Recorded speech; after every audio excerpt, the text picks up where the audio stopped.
right into this breaking news, y'all. Y'all already know it's your host, Vault Boy Vade. Make sure y'all please hit that like button. Make sure y'all subscribe. Please tell a friend to tell a friend. We have a 20-year-old man found shot and killed outside the Philadelphia prison system 1 hour after release, okay? Now, like I've been telling y'all before with the Chicago drill, okay? This is what happened to Bobo.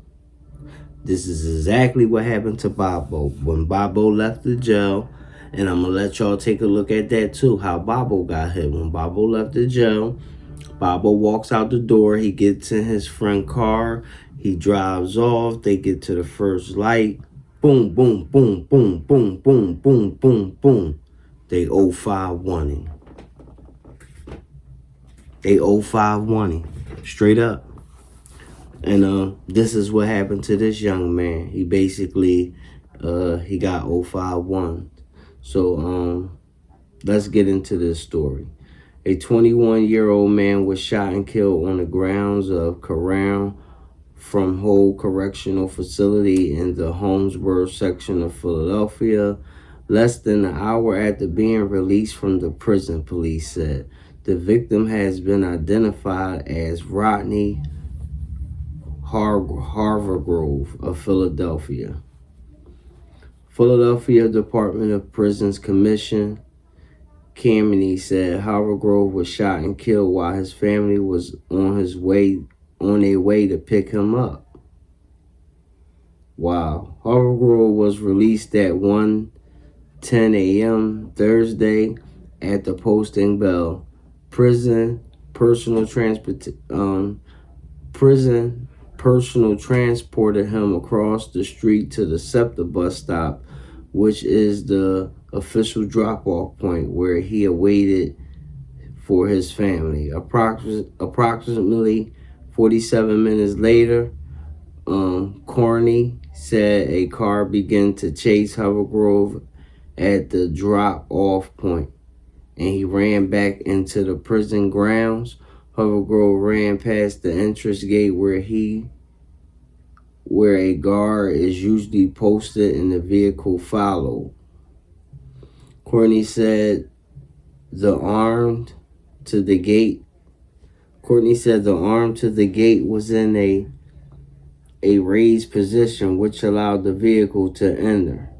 The arm was raised by the correctional officer assigned to that post, and for whatever reason, the officer raised it, and at the time of the pursuit, the vehicle was able to proceed through that raised arm, Carney said. The prison commissioner said they are investigating whether the guard was actually at the gate at the time and why the arm was raised it. Hargrove was then shot and killed feet from the gate near a shed on prison grounds. When police and medics arrived on the location, they found a 20-year-old man lying on the sidewalk with multiple gunshot wounds to his torso, chest, arms.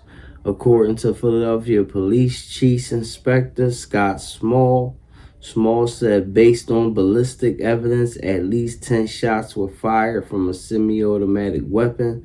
Authorities found most of the shell cases near the victim's body, which Small said indicated the shooter and the shooters were close, proximally to Hargrove at the time of the shooting.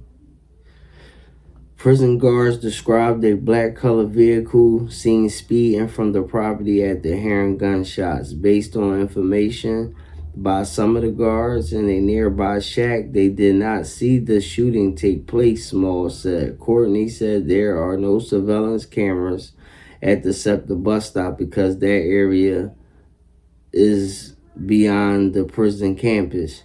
She said the PDP is searching for any video from the shooting scene. Hargrove was originally booked on March 11 for charges indicating theft by unlawful taking and receiving stolen property. Yeah. So yeah, like I said, prayers up to that young man, man. But they definitely gave him the 051 business, man. They gave him the 051 business. They gave him the Bobo THF business. As a matter of fact, let's take a look at what happened to Bobo, and we'll be back with more breaking news right after this. It's your boy Vade. And another guy ended up getting charged with actually it was either attempted murder or manslaughter. I think it was attempted murder, but he ended up getting charged with that, and he requested a fast and speedy trial. See, that's why all I say, Bobo had to be some type of smart, because he hurried up and requested a fast and speedy trial, in which they gotta have the evidence and present the evidence and everything like that. So the courts wasn't ready for this. So they ended up having to drop the charges on Bobo. This is how Bobo ended up getting out the county the day he got killed. You see what I'm saying? So they had to drop the charges on Bobo. So Bobo ended up making bail on the robberies. He still had some robberies. He was fighting a murder and some robberies. So he still had some robberies. So he ended up making it out on a $10,000 bail for the robbery. You know what I'm saying? Okay, so he ended up bonding out, and like 15 or 20 minutes later, after leaving the county, he ended up getting killed. Now, the car of whoever it was who killed Bobo, that car crashed. So that means that whoever did it had to get out and run, or either it was another car there to pick them up. You know what I'm saying? So we know where was the county? The county's on 26 in California. You know what I'm saying? That's a little village over there. That's right by a little village. So we know that like these probably wasn't no Mexicans that did this shit. You know what I'm saying? They probably, whoever did this shit probably wasn't from over there in a little village. We do, you know what I'm saying? That's just obvious. And we also know that whoever did the hit knew that Bobo was getting out at a particular time on a particular day. And the reason why I say that is because how did they know what car Bobo was in? They had to be outside of the county damn near watching him literally leave out. You know what I'm saying? So that means that this information had to be given to whoever it was that, did the hit, because what are the odds? Like, that's just not going to happen. You see what I'm saying? Okay, the crazy thing about that is, if y'all go back and watch some of Crump old videos, or they may be deleted, but if you follow Crump, then you know Crump has said out his mouth that Bobo was his work. Why would Crump say something like that? All facts, bitch. Who has something to do with the location being given away. Facts. And that's what he basically said. He wasn't saying like he did it himself. You see what I'm saying? But he was basically saying like, yeah, I'm the one gave the location away. Like, I don't know. It's hard to explain. That's why they call him the scorekeeper. But that's like me getting a body too. You see what I'm saying? Like, if I send you to do something, that's my body too. You know what I'm saying? And like how the police look at it, that's more my body than it is yours. Cause I'm the one gave away the location. You the one went to go dig. You the one went to go do it. And we all know that anybody in Chicago will go do it. You see what I'm saying? So, he was definitely taking credit for that.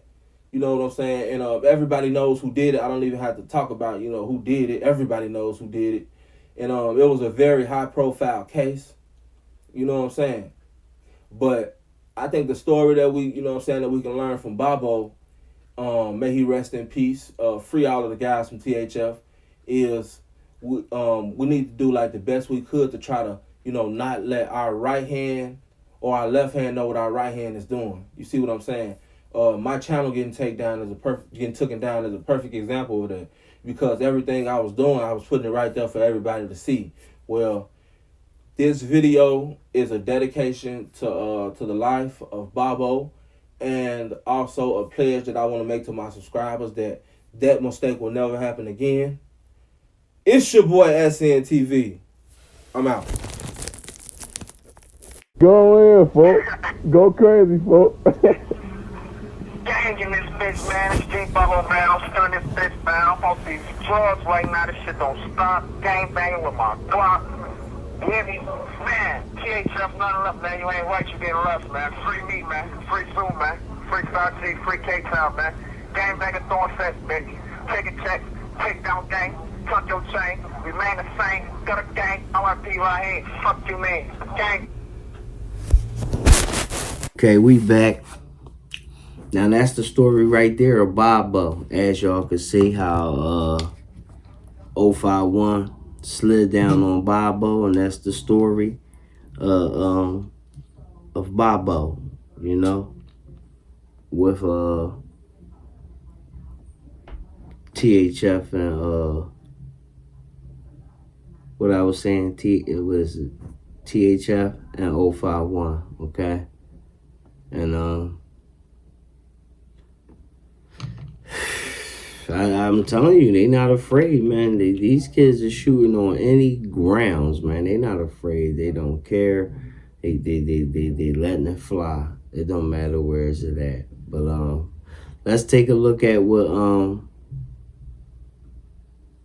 Chief Inspector Smalls had to say, and we'll be back with more breaking news right after we listen to Chief Smalls. All right, stay tuned for more breaking news.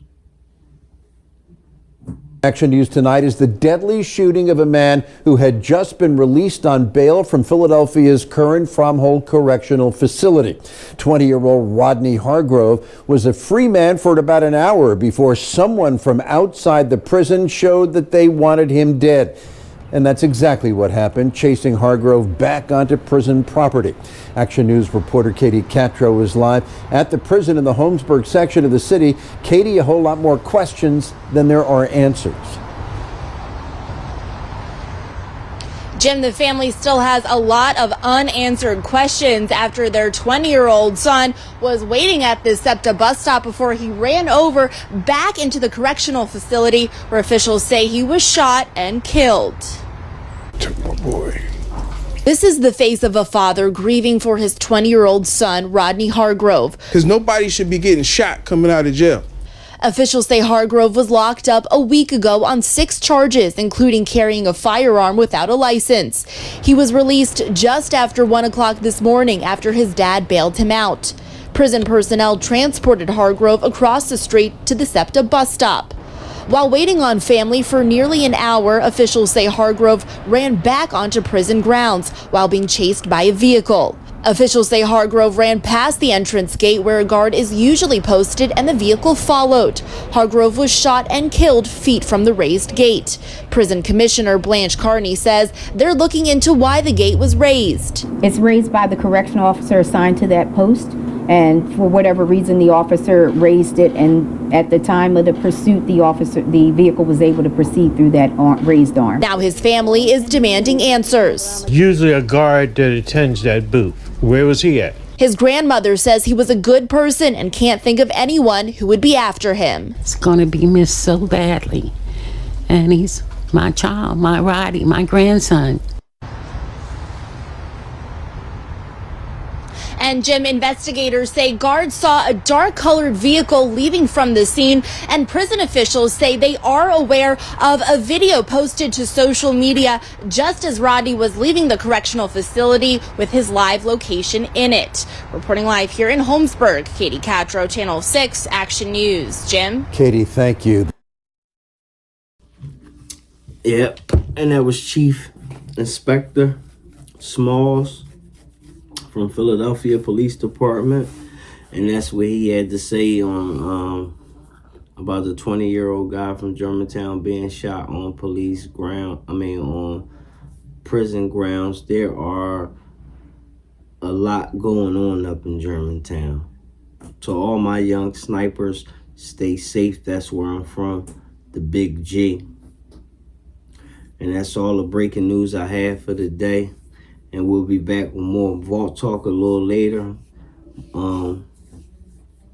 Next Vault Talk episode, I'm touching up on King AK-47 and the guy that's the story truth teller or whoever. And just make sure y'all stay tuned for that. That'll be dropping later, and we'll be back. It's your boy, Young Vic.